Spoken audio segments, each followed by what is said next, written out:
Bon, alors, bonjour à tout le monde. Alors, comme j'ai dit tout à l'heure, un grand plaisir, un grand honneur d'ouvrir, cette fois pour de vrai, la Yeshiva Online. Yeshiva Online, grand moment, on va mais eh bien, une isdamnout, une possibilité de dévoiler des choses qu'on ne dévoilait pas avant. Yeshiva, et celui qui n'allait pas à la Yeshiva, eh bien, n'étudiez pas. Alors que là, on ne peut pas vraiment aller à l'Yeshiva comme d'habitude, Corona et Nianim. Et donc, eh bien, je félicite cette initiative de pouvoir faire la Yeshiva online. On peut être connectés ensemble en France, en Israël, et bon, Hachem. Et comme ça, on va pouvoir ensemble étudier. Alors, je préfère le dire tout de suite, il s'agit d'une Yeshiva online et non pas de cours online. Quelle est la différence entre un cours et une yeshiva? Un cours, on est là pour entendre ce que le rabbin il a à dire, Yafémeod, et on repart avec l'enseignement du rabbin. Une yeshiva, c'est vrai que le rabbin est là pour enseigner, mais les élèves sont là pour participer activement à l'étude. C'est-à-dire que dans la yeshiva, on n'est pas passif, on étudie. Donc on prend, et c'est là une grande différence, c'est que là on va prendre un sefer, on ne va pas prendre des cours décousus, très intéressants en demeurant, mais décousus les uns des autres, on va étudier un livre. Et je préfère vous le dire tout de suite, ça ne dépend pas ni de l'enseignant, ni de la qualité de la parole de l'enseignant. Dans tous les livres qu'on va étudier, il y a des parties qui sont plus pleines d'action et où il se passe plein de choses, et il y a des parties qui sont un petit peu plus techniques. Je vous invite à regarder le livre de Vaïkra, par exemple, dans la Torah. Vous avez l'épisode de Nadav et Avihu et tout ça, où il y a des versets qui sont parlant d'eux-mêmes, et puis tu as plein d'autres versets qui sont beaucoup plus techniques. Mais quand on étudie, eh bien, on ne va pas seulement sur les affaires croustillantes, on va étudier en profondeur tout. Ok, donc que ce soit notre cours ensemble, on va étudier Messilat Yesharim, que ce soit le cours du Rav Ben Arosh sur Derech Hashem, le Kuzari, ce sont des livres qui sont fondamentaux dans la Emouna du peuple d'Israël. Et donc, on a la chance de pouvoir étudier tous ensemble. Dernière petite chose avant qu'on rentre dans le vif du sujet, l'avantage d'être par Zoom et non pas seulement par YouTube, c'est que quand tu dis par YouTube ou par Facebook, eh bien, les élèves voient le rabbin et c'est tout. Mais là, en Zoom, eh bien, on a la possibilité de se voir. Donc, vous avez le droit de mettre vos caméras pour que ça soit vraiment une yeshiva. Comme on serait vraiment à la yeshiva où on se voit, eh ben, c'est quand même plus sympa de parler à quelqu'un qui a un nez, des yeux, des oreilles. C'est plus sympathique. D'autre part, alors, chacun connaît l'environnement dans lequel il a mis son ordinateur ou son téléphone. Ce qui veut dire que si vous êtes dans un environnement où c'est pas trop la foire, bah, vous pouvez aussi mettre vos micros, comme ça vous pouvez interagir. Sinon, si vous voyez que c'est vraiment pas possible chez vous, eh bien, lorsque vous avez une question, surtout, n'hésitez pas, allumez vos micros et posez la question. Alors, les amis, voilà, vous pouvez interagir ce que vous voulez, mais là, je ne peux plus tous vous voir en même temps. Je ne peux vous voir que à 4 en même temps, mais ce n'est pas très grave. Et dès que vous poserez une question, ça, de toute façon, ça viendra sur vous. Donc, comme je le disais, on ne va pas pouvoir rentrer tout de suite dans le Sefer parce que nous avons besoin tout simplement de faire une introduction, pas seulement sur le livre Messilat Yesharim lui-même, mais évidemment sur l'auteur. Alors voilà, évidemment, maintenant ça revient, c'est très bien, Kol HaKavod. Hop là. Ah d'accord, ouais, bon, t'as raison, l'ordinateur, il a décidé qu'aujourd'hui, il n'était pas content. Voilà, on termine l'ordinateur, c'est terminé. On n'est que sur le téléphone, tout va bien. Donc, on a dit, il va falloir qu'on fasse une introduction sur pas seulement le livre Messilat Yesharim, évidemment, ça, de toute façon, le Ramchal l'a fait, il va faire une grande introduction, mais nous devons faire une introduction également sur la période et le personnage qu'est Rabbi Moshe Chaim Luzzatto. La période, tout d'abord. Nous sommes dans une période très compliquée au niveau du peuple juif. Nous sommes au tout début du siècle. Tout début du XVIIIe siècle, le Ramchal va naître en 1707. Donc on est vraiment au tout début du XVIIIe siècle, mais qui dit début XVIIIe dit surtout qu'on a passé la fin du XVIIe. Or, la fin du XVIIe siècle a vu des événements tragiques, tragiques dans l'histoire du peuple juif, tragiques tant sur le plan physique que sur le plan spirituel.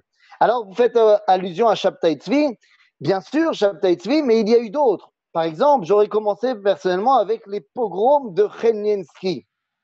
Les pogroms de Chmelnytsky en 1648, on parle d'un cosaque en Europe de l'Est qui va massacrer des dizaines, voire des centaines de milliers. On parle de près de 100 000 juifs qui vont être massacrés au sabre dans les différentes communautés. Et donc, tu t'imagines bien que l'ambiance générale du peuple juif après les pogroms de Chmelnytsky, eh ben, elle n'est pas bonne.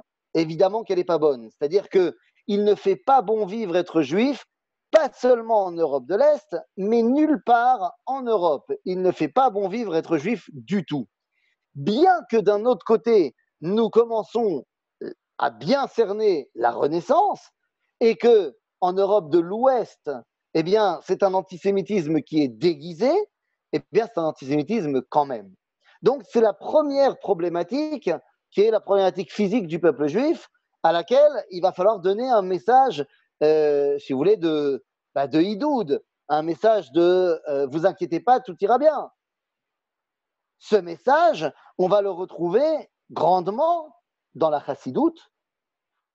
Et il y aura une autre façon de répondre à, si vous voulez, la problématique ambiante, c'est de se réfugier au Beth Midrash. Ça sera plus la réponse du Gaon de Vilna et des Litaïm. C'est-à-dire que d'un côté, nous avons le mouvement chassidique qui va essayer de calmer le jeu avec le Baal Shem Tov et ses élèves, disant que ne vous inquiétez pas, c'est un terrible moment à passer, mais on le passera. Et l'autre façon de dire, je vais m'enfermer au Beth Midrash, que ces terribles événements n'arrivent pas jusque à mes fenêtres. Le Ramchal va avoir une autre approche pour essayer tout simplement de passer ces moments difficiles, pas seulement en essayant de faire en sorte que le train passe et que on verra après, mais en essayant de donner une explication à cette période-là pour essayer de comprendre vers quoi on va. Et ça va être un des grands enseignements du Ramchal. Mais on y reviendra. Évidemment, vous l'avez dit, un des grands problèmes qu'il va falloir régler juste avant le Ramchal, c'est évidemment Shabtai Tzvi. Shabtai Tzvi, c'est quoi Shabtai Tzvi? Enfin, c'est qui Shabtai Tzvi? C'est un bonhomme qui va se faire passer pour le Mashiach. Maintenant, le problème, c'est que nous, on vit aujourd'hui, près de 400 ans plus tard, et on se dit, Shabtai Tzvi, c'était un faux messie, il y a quelques-uns qui se sont laissés avoir. Mais ce n'est pas du tout le cas. Ce n'est pas quelques personnes qui se sont laissées avoir. L'époque de Shabtai Tzvi, c'est la quasi-totalité du monde juif qui va le suivre. C'est la quasi-totalité des rabbanim qui vont se laisser tromper par le bonhomme. Parce que, un, c'est pas quelqu'un qui ne connaît rien, c'est quelqu'un qui a énormément de connaissances. Deux, il a un charisme certainement très fort et il s'appuie sur des enseignements qui ne sont pas tirés de nulle part non plus. Et donc, Shabtai Tzvi, on connaît la fin. Eh oui, dans l'objectif, il veut ramener tout le monde à Jérusalem, il veut devenir le Mashiach, pourquoi pas? Le seul problème, c'est que Jérusalem, à ce moment-là, est contrôlée par l'Empire ottoman. Et donc, il va aller jusqu'à Constantinople, à Istanbul, pour aller voir le sultan ottoman et tout simplement lui demander d'abdiquer. T'imagines bien que le sultan, il va le calmer. D'ailleurs, je pense que le sultan devait avoir un sens de l'humour assez grand parce qu'il ne l'a pas décapité tout de suite. Il lui a dit, écoute mon coco, t'es Hamoud, mais on va faire simple, soit je te décapite, soit tu te convertis à l'islam. Et vous imaginez tous ces juifs, ces milliers de juifs qui vont suivre Shabtai Tzvi. D'ailleurs, une grande partie d'entre eux vont le suivre jusqu'à Istanbul.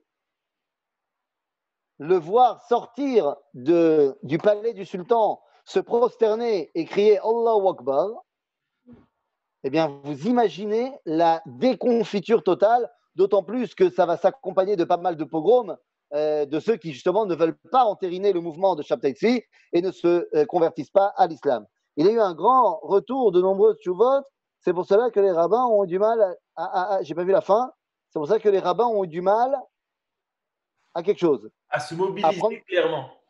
Mais oui, tout à fait. Mais tout à fait. Et pourquoi? Mais parce que c'est pas quelqu'un qui, vous savez, lorsque Jésus arrive, il y a 2000 ans, et qui prône ce qu'il prône, c'est pas très compliqué pour les rabbinim de l'époque de comprendre que c'est pas ça. Tout simplement parce qu'il prône des choses qui sont complètement contraires à l'enseignement du judaïsme. Donc, Psader, et il ne s'appuie sur rien. Il vient avec une nouvelle doctrine. Donc, les rabbinim, ils ont dit, c'est pas ça. Mais lorsque Shabtai Tzvi vient, il amène aussi plein d'enseignements qui sont pas les enseignements de la halakha. Seulement, il les base sur des sources toraniques évidentes. Et donc, c'est pour ça que les rabbinim ont eu beaucoup de mal à prendre position. Il s'est entouré d'ailleurs de gens qui connaissaient très bien.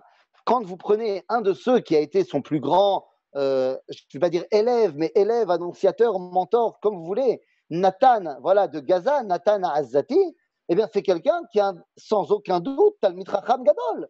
Il connaît énormément de choses. Entre parenthèses, on va voir que c'est ça qui va poser un grand problème au Ramchal.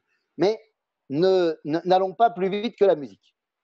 Donc, vous comprenez qu'on est dans une ambiance, dans une période où le peuple juif a besoin de reconstruction. Alors, on a dit, il y a la reconstruction version chassidique. De toute façon, les gens qui vont être touchés par le mouvement chassidique de la chassidoute du Baal Shem Tov sont des gens qui n'ont pas véritablement l'accès à l'étude de la Torah. Parce que pour la plupart, ils n'ont pas les moyens d'aller à la yeshiva. Et pour l'autre plupart, ils n'ont pas les capacités intellectuelles. Ils ne savent pas lire, ils ne savent pas écrire. Ils n'ont pas du tout la possibilité de se plonger dans les textes. Ceux qui vont être les élèves du Gaon de Vilna, de l'ambiance des Litaïm, eh bien, c'est ceux qui sont soit extrêmement érudits ou extrêmement avec un QI énorme, ou alors sont ceux qui ont les moyens d'aller se payer une étude à la yeshiva.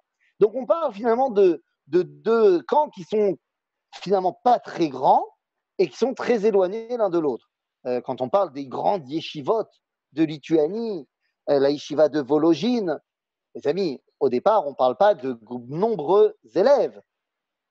Il va y avoir un troisième mouvement qui va lui aussi être un mouvement qui essaye de commencer à donner une réponse. Ce mouvement, eh bien, c'est le mouvement de la Haskala, l'émancipation, comme on appelle cela, même si, évidemment, que l'émancipation arrivera dans toute sa force beaucoup plus tard, après la Révolution française, mais ça commence déjà maintenant.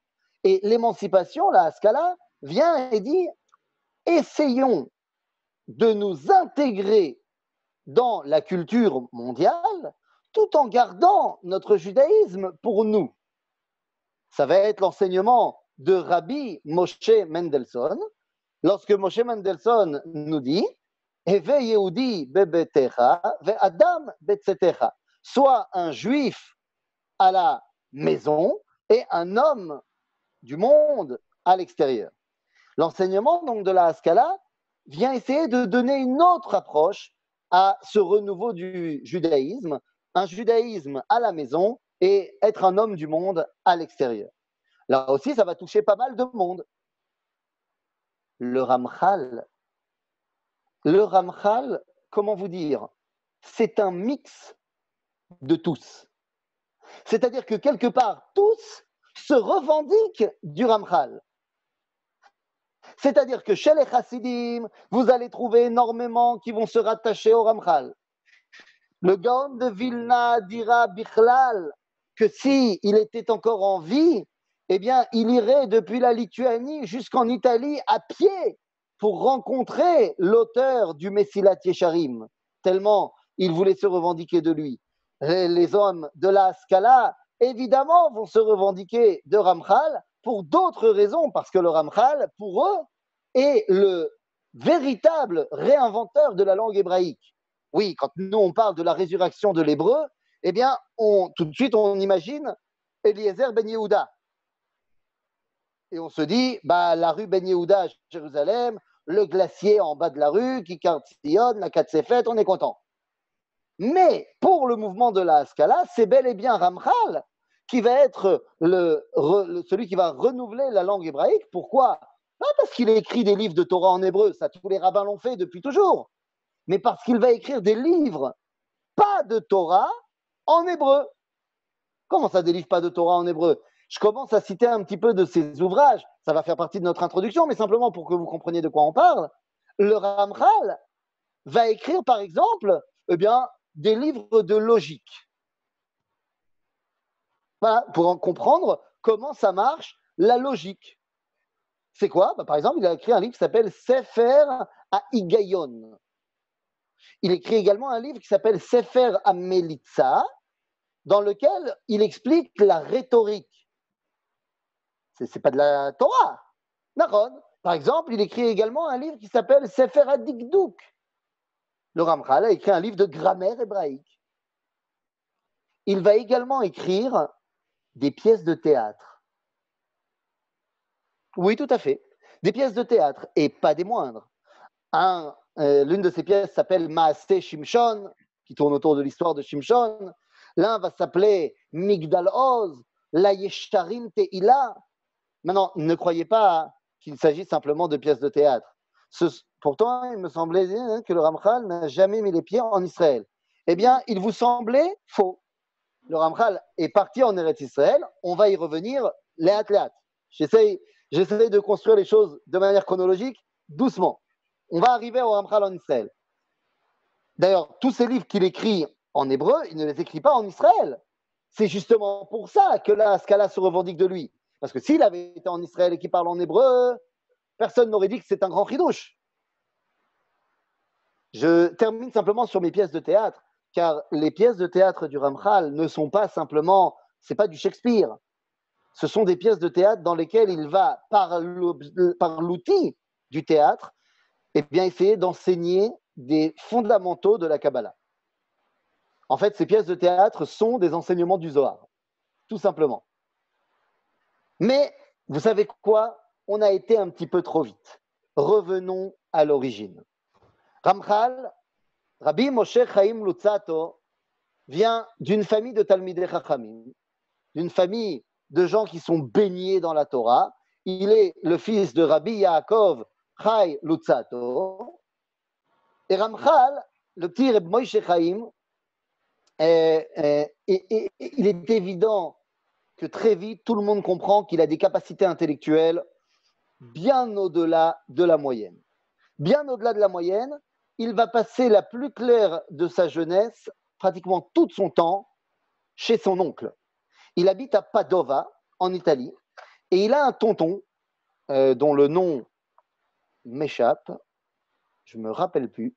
Voilà, c'est ça, c'est beau. Mais en tout cas, il a un tonton qui a une bibliothèque énorme. Énorme. Et dans sa bibliothèque, on peut y trouver tout ce qui a été écrit jusqu'au XVIIIe siècle. C'est-à-dire que dans la bibliothèque de son oncle, vous avez tous les livres de Torah qu'on peut trouver, mais également tous les livres de sagesse, philosophie qu'on peut trouver à cette époque-là, tous les livres de sciences qu'on peut trouver. Et le Ramchal, à 12 ans, non, Rabbi Shayahu Bassan, c'est son Rav. C'est Machor Acher, 2 secondes. On va arriver à Rabbi Shayahu Bassan. Bekitsour, jusqu'à ses 12 ans, il va terminer de lire tout ce qu'il y a à lire. Donc, à 12 ans, le Ramchal connaissait tout. Kacha, tout en Torah, Shas, Poskim, le Talmud, le décisionnaire, machin, tout ce qui avait été imprimé, il maîtrisait. Il maîtrisait toute la philosophie de son époque. Il maîtrisait également toutes les sciences de son époque. À 12 ans, il avait fini. Donc, à 12 ans, puisqu'il avait fini d'étudier, il pouvait commencer vraiment à étudier. Et donc, il va devenir l'élève, comme quelqu'un l'a dit ici, je n'ai pas vu qui c'était, mais il va devenir l'élève de Rabbi Yeshayahu Bassan. Rabbi Yeshayahu Bassan, alors.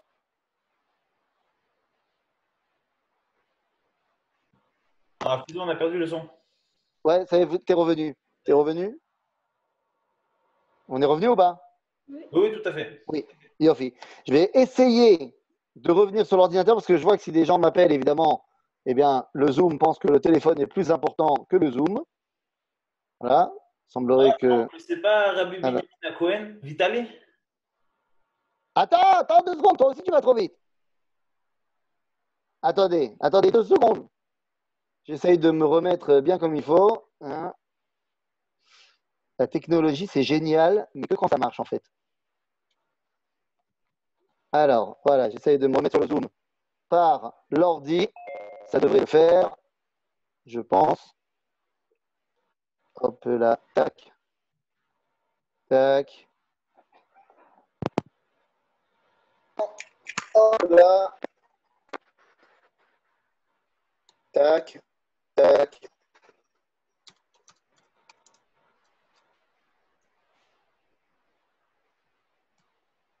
Là.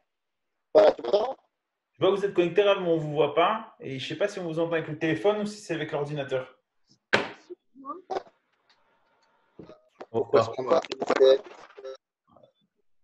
Ouais, essayez de parler, Rav. Attends, c'est la fin du monde. Ça y est, on vous entend très bien là. Vous Ok. pouvez quitter avec votre téléphone, Rav, pour pas qu'il y ait des cours. Ouais, voilà. Hop là. Hop là. Là, c'est bon? Vous pouvez descendre un tout petit peu l'écran Rav, pour qu'on voit. Ouais, génial. On est bon là?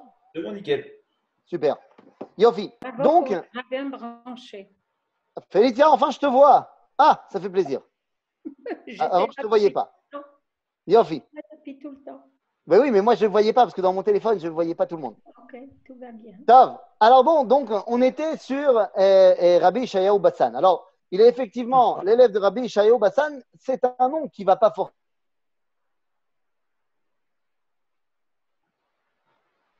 Putain, c'est quoi ça? Oh là là.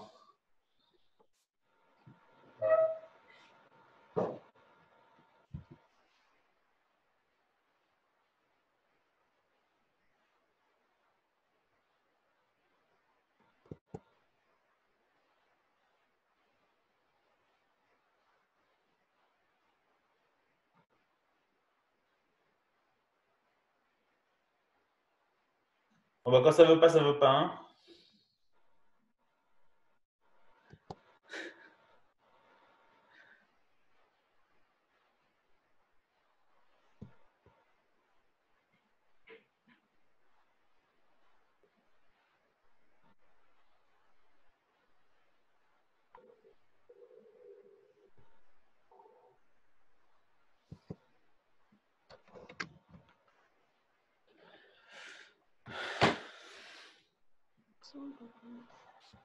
Voilà, je suis encore désolé. Voilà, c'est les inconvénients du direct. On est revenu. On est revenu.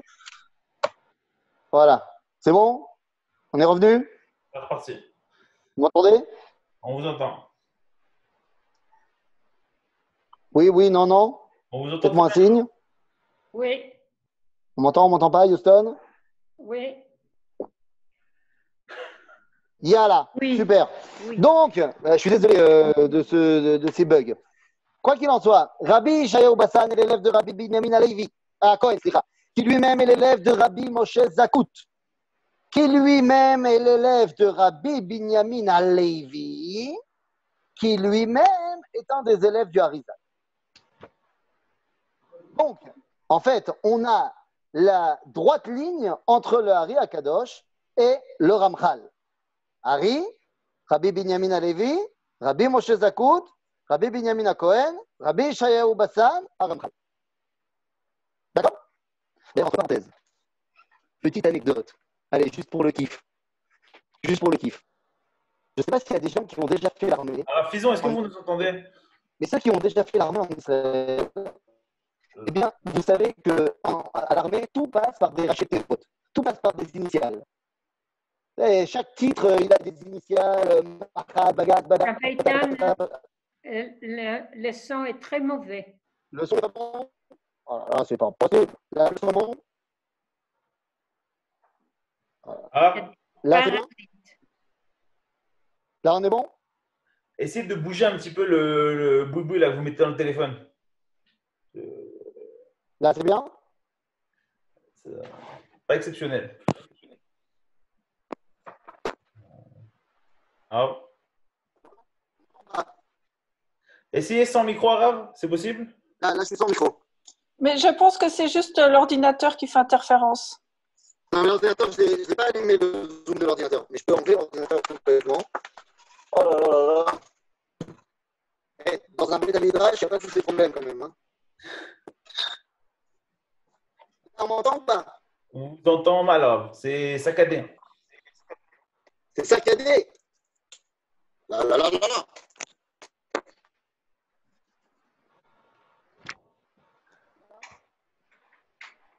Là, on est bon? Ah, c'est beaucoup mieux, alors. Toda. Ah oui. On est bon, on n'est pas bon? Là, c'est mieux, là. Oui. Oui, non, non, oui. Ah, On m'entend là ou on m'entend pas? Non, non, c'est pareil, c'est le son, il craque. C'est pas exceptionnel, alors. Ça C'est craque. pas exceptionnel. Hein. Alors que Le son tout à l'heure, craque. c'était bien. C'était très bien. On était... Je comprends.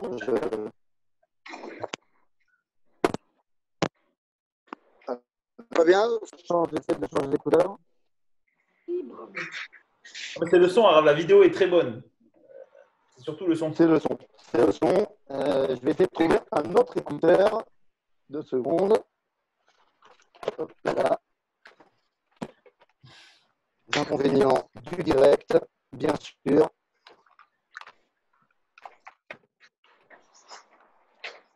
La première, c'est normal.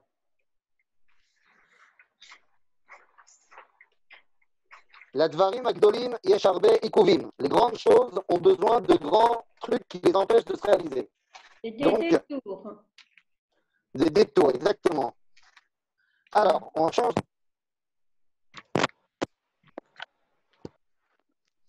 Est-ce que c'est mieux? Dites quelques mots, là. C'est mieux. J'ai l'impression. On m'entend pas? Pas exceptionnel. Pas exceptionnel. Oui, non, non, oui. Non. Non, toujours pas? Le micro.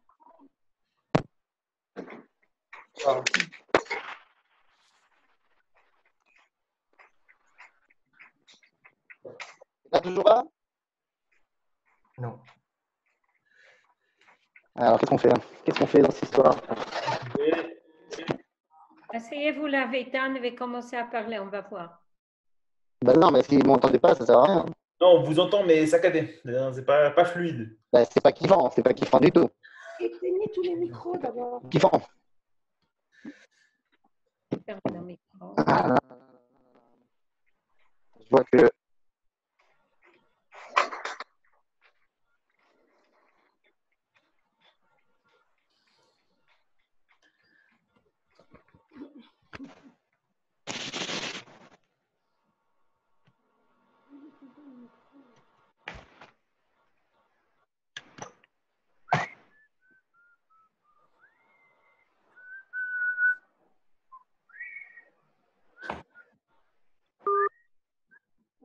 Hop là. Oh. Là, on Là, vous ça entend. me. Ok. Comment on en est là? Toujours pas? C'est bon. Toujours saccadé? C'est bon. C'est meilleur. Super. Et moi, je vois plus le Rav.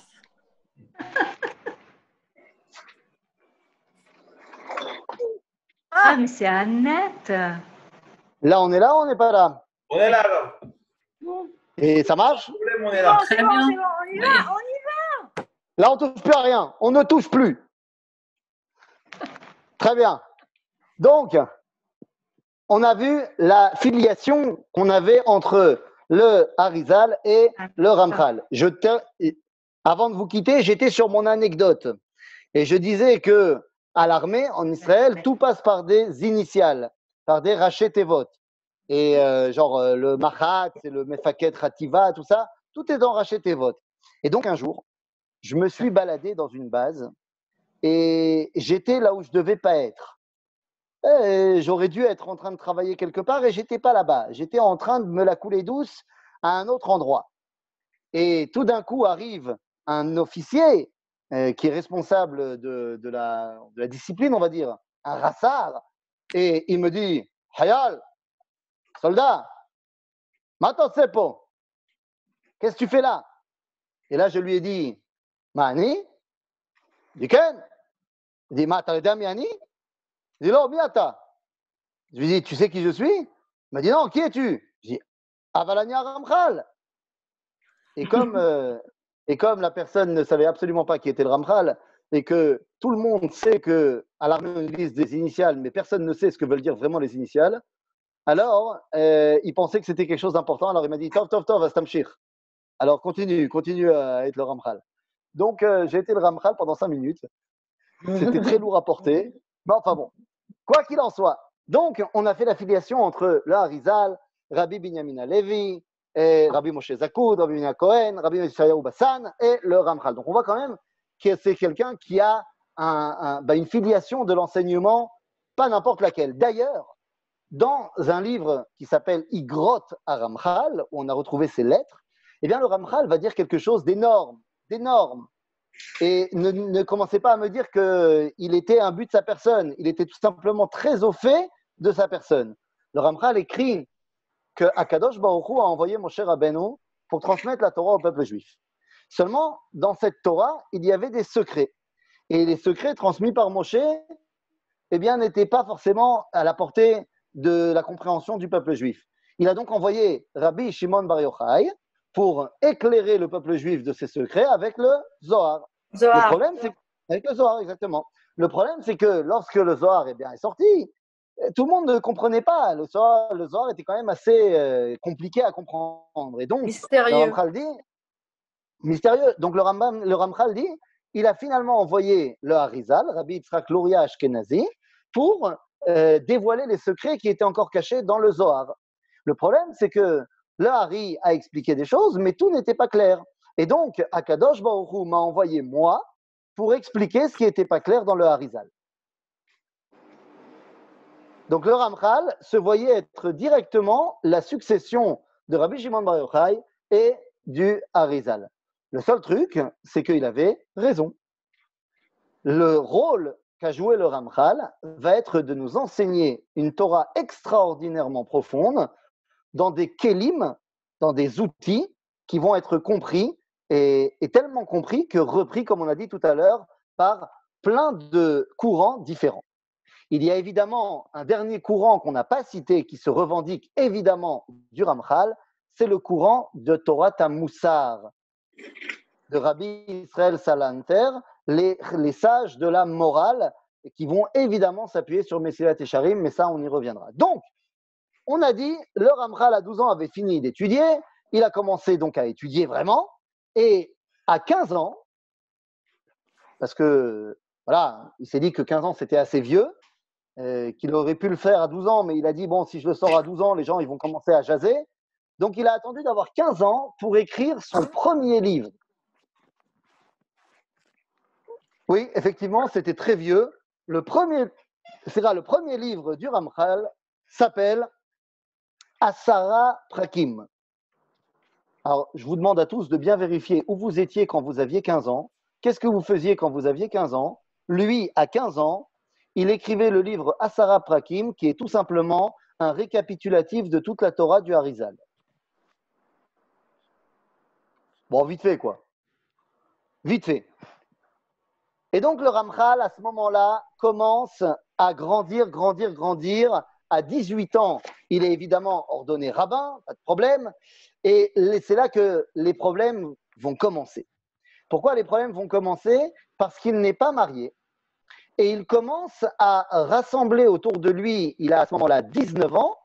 Le Malbim a fait mieux pour sa bat mitzvah. Ouais, bon, ça va, Zénachon. Sauf que, c'est vrai, mais le Malbim n'a écrit que quelques livres, alors que le Ramchal a écrit près de 80 livres. On en a une quarantaine qui nous sont parvenus, mais on sait qu'il a écrit à peu près 80 livres. Donc, c'est quand même pas mal. Le Malbim, quant à lui, a vécu, si je m'abuse, près de 80 ans, alors que le Ramchal a vécu 37 ans. D'accord? Donc, non, je ne fais pas de comparaison entre le Malbim et le Ramchal, mais quand même. C'est-à-dire, Alors, ça veut dire quoi qu'il en soit, 40 livres. Ben, ça veut dire qu'on a perdu 40 livres. Ils n'ont pas été imprimés, diffusés, c'est une collection privée. Alors justement, non, ce n'est pas une collection privée. Dans à peu près 7 minutes, tu auras la réponse. J'attends. Ok? Donc, bien, je continue le fil. Bekitsour, Quand il a 19 ans, donc il il continue à écrire des bouquins, mais le problème, c'est qu'il va également ouvrir une yeshiva. Alors attention, il ouvre une yeshiva, c'est une yeshiva, Online. voilà. C'est pas online, mais c'est du très, très, très, très high level. C'est-à-dire que pour rentrer dans la yeshiva du Ramchal, il faut accepter de souscrire à certaines conditions. Dans la yeshiva online, il fallait payer. Dans la yeshiva du Ramchal, il fallait s'engager à plusieurs choses. La première, c'est que tu fais partie d'un groupe où 24 heures sur 24, 7 jours sur 7, il doit y avoir une étude du Zohar. Donc, on fait des Toranouyot, on fait des roulements pour que jamais on arrête d'étudier le Zohar.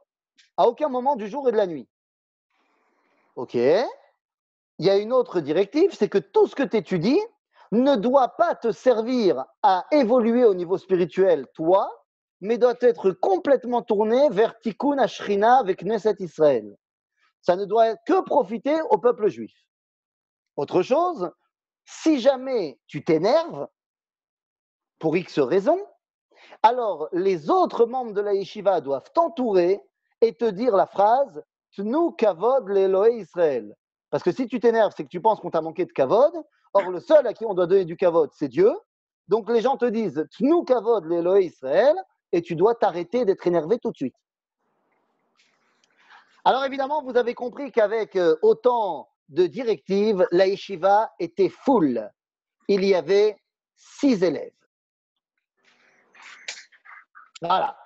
6 élèves, parmi eux, son élève Chaver, qui va devenir son grand élève, qui s'appelle Rabbi David Viali, ou Vali, ça dépend de comment on prononce. Mais ils étaient 6. Bon, à un moment donné, la yeshiva, elle a pété des scores incroyables, ils sont devenus 10 élèves. Truc de malade. Et c'est là que les problèmes ont commencé. Parce que parmi ces 10 élèves, il y en avait un qui était un Talmid Chacham, qui s'appelait Rabbi Yekutiel Gordon. Rabbi Yekutiel Gordon, c'était pas n'importe qui. Rabbi Yekutiel Gordon, parmi tous les élèves du Ramchal, était le seul qui était Ashkenaz.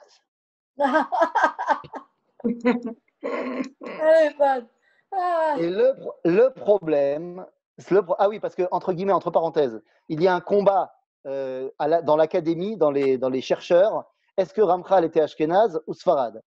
Est-ce que la famille du Ramchal vient d'Allemagne ou est-ce que la famille du Ramchal vient d'Italie et en fait de Sfarad d'avant? Marloquette entre les chercheurs. Semble-t-il que c'est quand même vachement plus plausible. Il est Sfarad. Pardon? Il est Sfarad.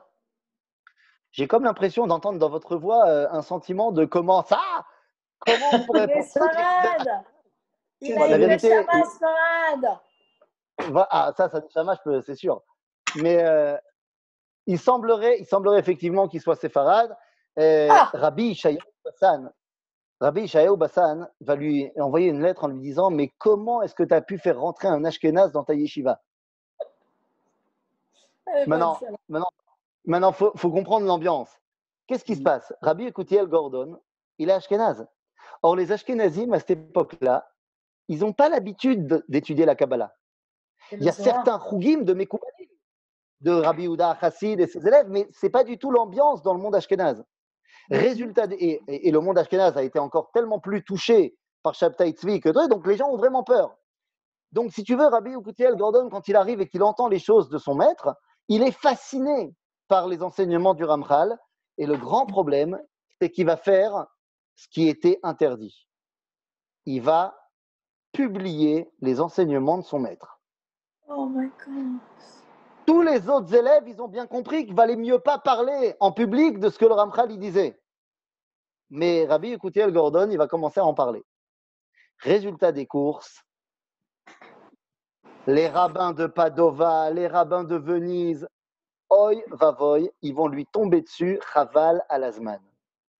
Et on va tout de suite accuser Ramchal d'être un disciple caché de Shabtai Tzvi. Non. Lama זה קורה. Pourquoi est-ce que le Ramchal est considéré comme étant un disciple de Shabtai Tzvi par ces 10 rabbins? Eh bien, franchement, je pense que nous aussi, on aurait eu du mal. Comprenez bien qu'on parle de quelqu'un qui a à peine 19-20 ans, qui n'est pas marié, qui est habillé comme un jeune riche de la Renaissance italienne. Il Vous se savez, plaît avec la barbe, d'ailleurs. voilà, j'allais le dire. Donc, Ça, vêtements en velours, avec, vous savez, les froufrous, machin, et rasé. Rasé parce que c'était la chita des kabbalistes, des Mekoubalim d'Italie, de dire que la barbe, c'était la madriga d'Eretz Israël. Et que donc, en Chutz La'aretz, les Mekoubalais Italia, ils se rasaient la barbe.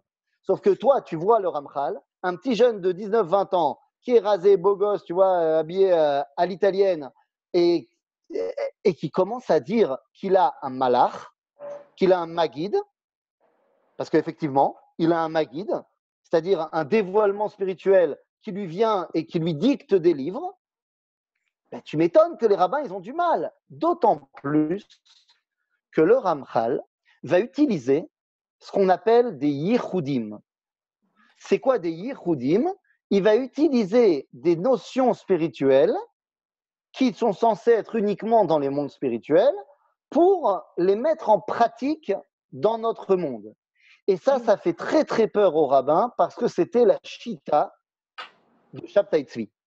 C'était la chita. Mais comprenons de quoi on parle. Vous savez, dans ce monde, le judaïsme admet que Dieu a créé le monde. Ça veut dire quoi, il a créé le monde? Ben, il a créé le monde, il a créé tant le monde et ses bons côtés que le monde et ses mauvais côtés. La notion de Yichudim, c'est de dire que finalement, même dans les mauvais côtés, eh bien, on doit pouvoir dévoiler Akadosh Baruch Hu. Ok? Et donc, il va y avoir une idéologie prônée par Shabtai Tzvi et surtout par Nathan Azati, de dire qu'il faut faire des avérotes, et bimiuchad des avérotes chamurot, et bimiuchad dans le domaine des relations hommes-femmes, pour dévoiler la Kedusha qu'il y a là-bas. Très mal. Évidemment que c'est grave, évidemment que c'est interdit. Maintenant, le Ramchal ne va pas faire d'avérote, évidemment que non. Mais il va utiliser des notions qui sont prônées par, des fois même, Nathan Azati. Rabbi, oui. Oh, excusez-moi, pardon. Non, je Oui, dis vas-y. pour le grand public, enfin, sans rentrer dans des notions très pointues, pour le grand public, il semble que c'était vraiment la notion de l'espoir messianique du Mashiach, parce que après Sabbat Tzvi, je pense que la plupart des gens avaient fait une croix sur l'espoir messianique, puisqu'en fait, le Mashiach, ça devenait une notion un peu, on va dire, vaporeuse après la déception de Sabtai. Et en fait, apparemment, le Ramchal, il a rallumé l'espoir messianique parce que dans toutes ses correspondances, il parlait du Mashiach et il a ravivé l'espoir messianique alors que les rabbins de l'époque ne voulaient plus en entendre parler. Tout ce qui était plus ou moins qui rallumait l'espoir du Mashiach était considéré comme quelque chose qui pouvait les emmener vers un terrain glissant. Tout à fait. Vraiment, ça s'est cristallisé. Voilà, c'est tout à fait ça, vous avez totalement raison. Maintenant, comment est-ce qu'on parle d'espérance messianique dans une époque d'exil? C'est-à-dire que si vous me parlez aujourd'hui d'espérance messianique, eh bien, je vais vous dire, bah oui, le Talmud, il est clair, les temps messianiques, c'est la Géoula, c'est-à-dire le retour de l'identité d'Israël sur sa terre, et ainsi de suite. Mais à l'époque du Ramchal, on ne parle pas de cela encore du tout.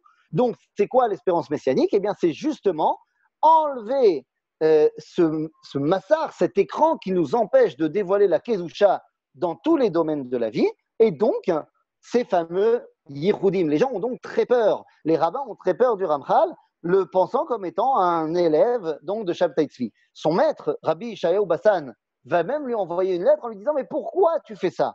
Pourquoi tu utilises les Yichudim de Nathan Azati ?» Et le Ramchal répond, il dit « J'utilise les enseignements de Rabbi Nathan, c'est comme ça qu'il l'appelle, parce que Anikmo Rabbi Meir, qui utilisait les enseignements de Elisha ben Abouya, et qui dit Toho achal veklipato zarak. C'est-à-dire, je suis tout à fait capable de voir dans les enseignements de Nathan ce qui est bon à prendre parce que c'est vrai, et ce qu'il faut jeter parce que c'est n'importe quoi. Donc, évidemment que les rabbins d'Italie machin, ont eu beaucoup, beaucoup de mal avec le Ramchal. Chav, puisqu'ils n'ont pas arrêté de lui faire la misère et lui ont demandé d'arrêter d'écrire ci et d'écrire ça, entre parenthèses, lorsqu'on l'a accusé d'être Shabtaï, ben, quelle était la réponse du Ramchal? Ben, il a dit, bon, pas de problème, je vais vous expliquer dans un bouquin à quel point je ne suis pas Shabtaï. Et donc, il va écrire un livre entier pour expliquer en quoi l'idéal de Shabtai Tzvi est une erreur. Ce livre s'appelle Kinat Hashem Tsevaot. Comment on pourrait traduire ça? La jalousie du Dieu combattant. Kinat Hashem Tsevaot, dans laquelle il explique tous les enseignements du Zohar qui ont été détournés par Shabtai Tzvi et ses élèves à leur fin. Eh bien, le Ramchal va tous les reprendre et va les réexpliquer Betahara ou Bigdusha. C'est-à-dire, donc, vraiment, il ne s'est pas laissé démonter. Mais à un moment donné, il en a marre d'être constamment poursuivi. Il s'en va. Il est mis en Kherem. Pardon? Il est mis en Kherem. Il est, alors, pas encore mis en Kherem en Italie. Il va d'abord, ensuite, de l'Italie, il va partir en Allemagne. En Allemagne, il transite par Francfort, et là-bas, les rabbins de Francfort lui ont tendu un piège. C'est-à-dire que les rabbins de Francfort ont appris qu'il venait, et là-bas, ils vont lui tendre un piège. En l'accueillant dans la communauté, ils vont lui dire, c'est pas compliqué, ou tu enterres tous tes livres, ou on te met en kherem. Et donc, le Ramchal a été obligé d'enterrer dans une boîte de fer tous ces livres qu'il a enterrés sous la terre de Francfort. Si quelqu'un a des connaissances à la mairie de Francfort, c'est peut-être une idée. C'est peut-être une idée d'aller vérifier. Parce qu'il y a quelque part sous terre à Francfort la mallette avec les livres du Ramchal. Alors vous dites, vous imaginez ce qu'on a perdu? Eh bien non! Eh bien non, parce que ils avaient tendu un piège au Ramchal, mais le Ramchal avait tendu un piège au piège. Et donc, avant de mettre tous ses livres dans la boîte, il a demandé à ses élèves de les recopier. Non, mais Gordon, il a écrit ses idées. Eh oui, donc on a recopié les livres, mais malheureusement, pas tous. Et donc, c'est là que vient la réponse à ta question, David. Bah, on a perdu une grande partie de ces livres. Alors, ce n'est pas les 40 dont je parlais tout à l'heure, c'est une grande partie, une vingtaine. D'autres ont été perdus tout simplement parce que pas recopiés et perdus dans les méandres de l'histoire. Ça ne veut pas dire qu'on ne va pas les retrouver. Qu'est-ce que ça veut dire? Ça ne veut pas dire qu'on ne va pas les retrouver. Il faut savoir qu'une grande partie des écrits du Ramchal, on les a retrouvés très récemment. Il y a une dizaine, quinzaine, vingtaine d'années, trentaine d'années. Maintenant, ça, c'est une tova extraordinaire que nous a fait Akadosh Baruch Hu. Je veux que vous compreniez cela. C'était la guerre entre les rabbins, on va dire les rabbins ashkénazes et les rabbins conventionnels, si on veut, et le Ramchal, vous avez compris pourquoi. Et résultat des courses, bien, il n'était pas tout seul, entre parenthèses, à être mis au banc des rabbins. Il y a un autre grand maître du judaïsme allemand qui s'appelait Rabbi Yonatan Eibeshitz. Rabbi Yonatan Eibeshitz, c'était un grand et surtout un vieux. C'était un vieux de la vieille. Il avait déjà les 80 passés. Et lorsque le Ramchal arrive à Francfort, Rabbi Yonatan Eibeshitz apprend qu'il arrive, il l'accueille dans sa yeshiva et lui dit Lutzato, bon ivrach mipo. Lutzato, viens, on s'enfuit d'ici, ils ne comprennent rien, ces rabbins. Au final, ce qui s'est passé, c'est que, finalement, l'écrasante majorité, pour ne pas dire tous les livres du Ramchal, ont été perdus. Et pendant 300 ans, le seul livre du Ramchal qu'on connaissait, c'était Mesilat Yesharim, dont on va reparler tout à l'heure. Maintenant, vu que c'était le seul livre qu'on connaissait, eh bien, le nom du Ramchal s'est attaché à celui du Mesilat Yesharim, qui était accepté par tous les rabbins. C'est-à-dire même ses plus grands détracteurs, un des plus grands détracteurs du Ramchal était Rabbi Yaakov Emdin. Eh bien, même lui, il a dit, dans ce livre-là, Mesilat Yesharim, en baya. Donc, et comme on l'a dit tout à l'heure, le Gaon de Vilna aurait voulu rencontrer machin, le livre Mesilat Yesharim était associé au Ramchal et a fait que pendant 300 ans, le nom du Ramchal est devenu Kodesh Kodashim. Si bien que lorsque 300 ans plus tard, on a commencé à retrouver tous les livres de Kabbalah du Ramchal, eh bien, on ne pouvait plus dire « Ah ben non, ça c'est Shabtai Tzvi, parce que le Ramchal s'était imposé comme étant Kadosh Elyon Israël. Donc, si vous voulez, il nous a fait une grande tova à Kadosh Baruch Hu, qu'il a fait en sorte que pendant 300 ans, on ne connaissait pas les autres livres du Ramchal, les livres de Kabbalah. Et aujourd'hui, eh bien, ils sont revenus, on les a retrouvés. Et vu que le Ramchal, c'est un must, eh bien, tous ces livres sont maintenant acceptés et on peut comprendre la profondeur de l'enseignement du Ramchal. Et donc, je dis, pour l'instant, il y a 40 livres qui sont perdus. Rien ne nous dit que c'est tout simplement des livres qui dévoilent des choses qui, pour l'instant, seraient trop compliquées pour nous à comprendre et que vont se dévoiler petit à petit, comme les 40 autres se sont dévoilés petit à petit. Alors, on a beaucoup parlé ici des différents enseignements des différents livres du Ramchal. Juste comme ça, pour le kiff, vous en donnez quelques-uns qui sont parmi les plus importants. Il a écrit évidemment Da'at Tevunot. Da'at Tevunot, c'est un dialogue entre la Neshama et le Sechel. C'est un livre fondamental de l'enseignement du Ramchal. On pourrait évidemment parler de Derech Hashem, que le Rav Ben Arosh va vous enseigner, évidemment, entre le rapport qu'il y a entre l'homme, sa Neshama et la pratique des mitzvot. On pourrait parler évidemment du livre Ma'amar HaGeoula, où le Ramchal nous explique le processus de la Géoula d'après lui, Mishkene Elyon, dans lequel il nous explique sa vision du Beit HaMikdash HaShlishi. Enfin, Bekitsour, il y a pas mal d'enseignements extraordinaires de Rabbi Moshe Chaim Luzzatto. Finalement, de Francfort, il part à Amsterdam. Là-bas, à Amsterdam, ça sera sa période la plus cool. Il va se marier et on va le laisser tranquille. Là-bas, il va commencer à écrire donc Mesilat Yesharim et d'autres livres également, mais ça va être une période tranquille pour lui. Il se marie tard, il se marie à 26 ans, et finalement, parce que à la fin de sa vie, c'est-à-dire qu'on parle dans les années 33 ans, de 34 ans de sa vie, eh bien, il a une telle volonté de passer le shlav à bas, c'est-à-dire de partir en Eretz Israël pour réaliser véritablement sa Torah ta Kabbalah. Il comprend bien que vivre en Italie, à Amsterdam, n'est qu'un prélude à ce qui doit être l'idéal. Finalement, il monte en Eretz Israël et il arrive à Akko. Il arrive à Akko et c'est là qu'il terminera les 2 dernières années de sa vie à Akko. Il passera son dernier Yom Kippour à Tzfat et décédera à Tibériade. Aujourd'hui, il y a machloket entre les différents chercheurs. Où est la tombe de Ramchal? Soit à Tibériade, à côté de la tombe de Rabbi Akiva, et ça fait très plaisir aux Lomdei Kabbalah parce qu'ils nous disent que le Ramchal est un Gilgul de Rabbi Akiva et que le Ramchal a vécu près de 40 ans et qui viennent combler les 40 premières années de la vie de Rabbi Akiva où il était à Maharetz. Et donc il est revenu pour les taken ces 40 années. D'autres voient la tombe de Ramchal au nord, juste à côté de Akko, dans un village arabe qui s'appelle Kfar Yassif. Il semblerait que la vérité penche plutôt vers Tveria et que le kever qu'on connaît à Tibériade du Ramchal soit le bon, en l'occurrence. Finalement, Ramchal va décéder dans une épidémie bien plus violente que le Covid qui va frapper Eretz Israël et lui et toute sa famille vont partir dans cette épidémie. Ça, c'est pour ce qui est de, si vous voulez, le CV de Rabbi Moshe Chaim Luzzatto.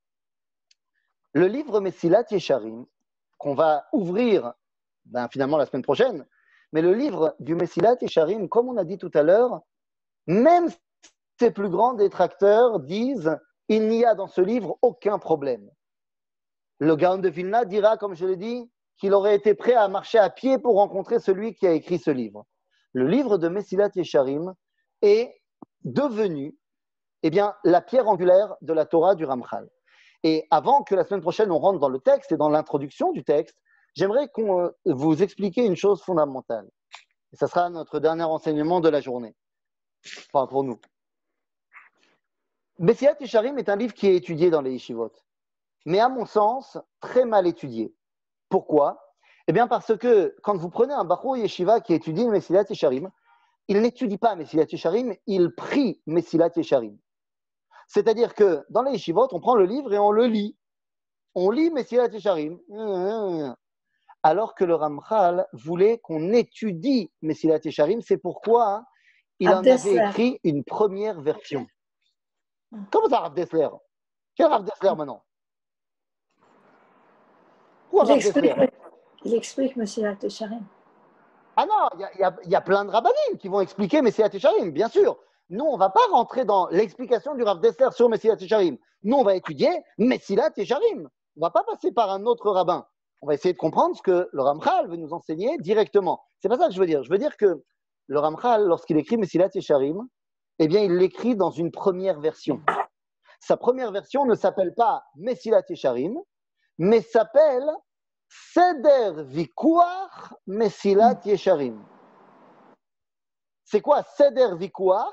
C'est le même Messilat Yesharim, seulement il est construit comme étant un dialogue entre le Chacham, le Sechel et le Chassid. Et donc, c'est, si vous voulez, une espèce de ping-pong de questions-réponses comme le Kuzari, qui dit la même chose que notre Messilat Yesharim à nous, mais qui est, si vous voulez, écrit comme une sorte de question-réponse en mode argument contre argument, argument contre argument, qui fait de ce livre un livre qu'on doit étudier pour bien le comprendre. Finalement, il a écrit une deuxième version qui est la version qu'on connaît nous, tout simplement. Et pourquoi est-ce que c'est cette version-là qu'on étudie? Tout simplement parce que le Seder Vikuach, eh bien, était connu, mais n'était pas accessible pendant très longtemps.